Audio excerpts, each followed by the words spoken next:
इस वक्त की बड़ी खबर, चना वायदा फिर से शुरू होने जा रहा है। जी हाँ, 1 साल की रोक के बाद एनसीडीएक्स को इसके लिए सेबी से आखिरकार मंजूरी मिल गई है। लिहाजा एक्सचेंज ने कल यानी कि 14 जुलाई को इसे शुरू करने का ऐलान किया है।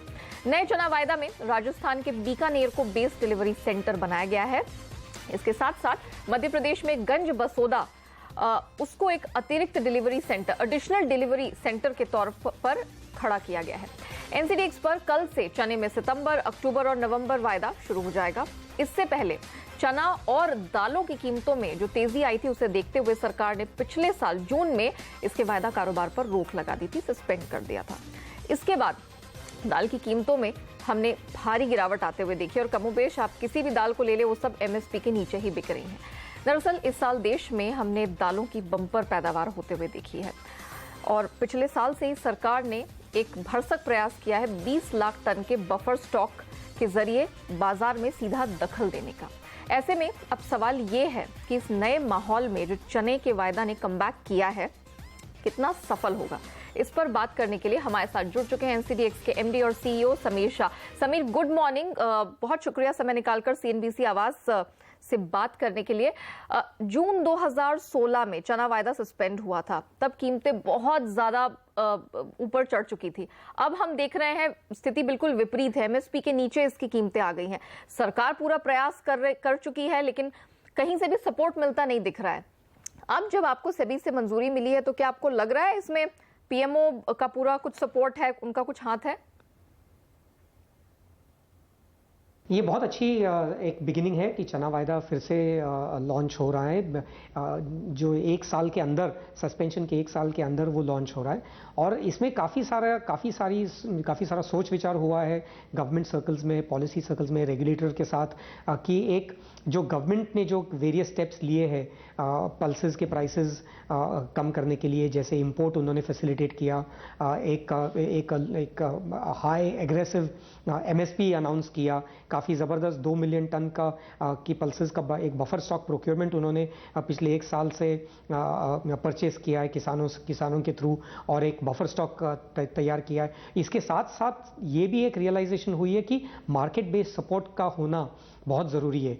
जो गवर्नमेंट के स्टेप्स है उसके अलॉन्ग साइड उसको कॉम्प्लीमेंट करने के लिए मार्केट बेस्ड सपोर्ट का होना बहुत ज़रूरी है। मार्केट की प्राइस डिस्कवरी, किसानों को एक मार्केट एक्सेस देना बहुत ज़रूरी है। और ये आप जब देखोगे ई-नैम जो केंद्र सरकार ने जो लॉन्च किया है, जो कर्नाटका मॉडल, एनसीडीएक्स का कर्नाटका मॉडल है, उसके थ्रू जो इंस्पायर हुआ था, तो ये एक क्लियरली सेंट्रल गवर्नमेंट का एक स्ट्रैटेजी, एक रोड मैप है कि एक गवर्नमेंट ओरिएंटेड पॉलिसी मेकिंग के साथ साथ मार्केट सपोर्ट और मार्केट बेस्ड प्राइस डिस्कवरी का होना बहुत ज़रूरी है। तो ये बहुत अच्छी बात है। चलिए समीर, आप साफ तौर पर मान रहे हैं कि सरकार की ये जो दखल है और जो सरकार पुरजोर कोशिश कर रही है, दाल के बाजार में काफी काम कर चुकी है। उन्होंने एक बहुत ही आप कह सकते हैं ग्रेगरियस प्रोजेक्ट पिछले साल ही उठाया, जब 20 लाख टन का बफर स्टॉक तैयार किया उन्होंने। ऐसे में अब जब चना वायदा रीलॉन्च हो रहा है, होने को है, तो वॉल्यूम को लेकर आपकी क्या उम्मीद है? आपको लगता है कि पहले जैसा इंटरेस्ट हुआ करता था, पहले जैसा रुझान था, वो दोबारा इस कमोडिटी को मिल पाएगा? ये स्टेप बाय स्टेप प्रोसेस होगा। ये इमीडिएटली तो होगा नहीं। मतलब हमारी जो बातें हुई है मार्केट के साथ, फार्मर्स के साथ, एफपीओज के साथ, ट्रेडर्स के साथ, मिलर्स के साथ, वो सब बहुत एंथुजियास्टिक है इस कॉन्ट्रैक्ट को रीलॉन्च देखते हुए। लेकिन कॉशियस ज़रूर रहेंगे पास्ट एक्सपीरियंस के कारण और ये देयर इज़ नो चॉइस, इसको स्ट्राइड में लेना पड़ेगा और मार्केट का कॉन्फिडेंस बढ़ाना पड़ेगा। तो काफ़ी सारा एजुकेशन और अवेयरनेस प्रोग्राम्स हमने शुरू किए पिछले 1-2 दिन से, जब से हमको पता चला कि चना का अप्रूवल आने वाला है, और ये जारी रहेगा सिलसिला अवेयरनेस प्रोग्राम्स और मार्केट का कॉन्फिडेंस बिल्ड करने के लिए। बेशक मिस्टर शाह, आपने मेंशन किया कि इसमें सतर्क रहना बहुत जरूरी है, क्योंकि चना वायदा, जब हम दालों की बात करते हैं, इस प्रकार की सेंसिटिव कमोडिटीज की बात करते हैं, तो सरकार काफी सतर्क हो जाती है, बहुत नर्वस भी हो जाती है कि इसमें क्या रुख अपनाया जाए। कभी भी महंगाई की आग भड़कती है तो सीधा यहाँ पर कमोडिटी फ्यूचर्स मार्केट पर ही उंगली उठती है। और तो अब आपको क्या लग रहा है कि अब ये जो अप्रूवल चना के वायदा कारोबार को मिला है, उसके बाद क्या आपको लगता है सरकार के रवैये में, उनके नजरिए में कुछ बदलाव आ रहा है? क्योंकि पहले बहुत तरह की आशंकाएं जो थी वो बाजार में तैर रही थी।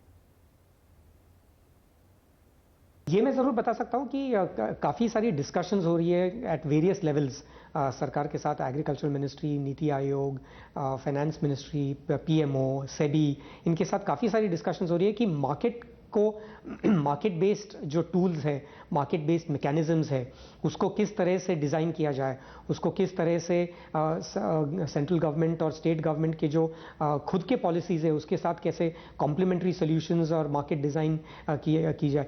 तो ये एक बहुत अच्छा स्टेप है कि ये डिस्कशंस हो रही है और काफ़ी नए नए आइडियाज़ और इनोवेटिव आइडियाज़ की डिलिब्रेशन हो रही है और ब्रेनस्टॉर्मिंग हो रही है। ये किस दिशा में जाएगी अगले 1-2 साल में ये देखना पड़ेगा, लेकिन काफ़ी सारे स्टेप्स तो ऑलरेडी गवर्नमेंट ने लिए हैं और ये काफ़ी पॉजिटिव स्टेप्स है। जैसे ई-नैम है, जीएसटी है, ये जो एक्सपर्ट कमेटी है स्पॉट फ्यूचर्स में, स्पॉट फ्यूचर्स इंटीग्रेशन के लिए जो एक्सपर्ट कमेटी की स्थापना हुई है, वो एक राइट स्टेप है इन द राइट डायरेक्शन। सो मेरे ख्याल से ये एक नया चैप्टर खुल गया है कि मार्केट बेस्ड सपोर्ट और मार्केट बेस्ड टूल्स की एक रिकग्निशन और उसको किस तरह से डिज़ाइन किया जाए अप्रोप्रिएटली किसानों के बेनिफिट के लिए, ये बहुत एक पॉजिटिव स्टेप है। ऑलराइट, काफी पॉजिटिव स्टेप है, ऐसा समीर शाह कह रहे हैं। एनसीडीएक्स के एमडी और सीईओ हमारे साथ थे। समीर, बहुत शुक्रिया समय निकालकर सीएनबीसी आवाज के साथ जुड़ने के लिए और चना वायदा पर अपने प्लान्स और एक्सपेक्टेशंस रखने के लिए।